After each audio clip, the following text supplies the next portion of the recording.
தண்ணி எடுத்துக்கங்க. அத தோசைக்கல்ல ஊத்தி அதுக்குன்னு வழக்கமா ஒரு விளக்கமா வச்சிருப்பீங்கல்ல, ஆமாங்க, அத அடிப்பக்கமா திருப்பி சரிங்க வரட்டு வரட்டு வரட்டுன்னு ஒரு 4 இழுப்பு இழுத்து சரிங்க நல்லா கழுவி விட்டுருங்க. சரிங்க. ஒரு கிண்ண நிறைய மாவு எடுத்து பெரிய ரவுண்டாவும் இல்லாம சின்ன ரவுண்டாவும் இல்லாம பொதுவா ஒரு ரவுண்ட ஊத்தி 4-5 வெங்காயத்தை போட்டு பொடி பொடியா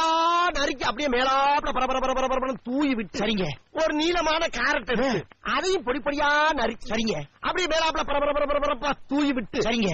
ஒரு 16 கரண்டி நெய் எடுத்து சரிங்க அதுல 6 கரண்டி நெய்ய உள் சைடு அப்படியே லேசா விளாவி விட்டு சரிங்க 10 கரண்டி நெய்ய தோசைக்கு வெளி சைடு அப்படியே மேலாப்ல விளாவி விட்டு சரிங்க இட்லி பொடி இருக்கு பாத்தீங்களா அத அப்படியே அள்ளி மலை சாரல் மாதிரி அதை மேலாப்ல பரபர அப்படியே பேய விட்டு சரிங்க பொத்துனாப்ல அப்படி ஒரு பரட்டு இப்படி ஒரு பரட்டு அப்படி பரட்டி விட்டு அப்படியே ரெட்டு கலர்ல முருக விட்டு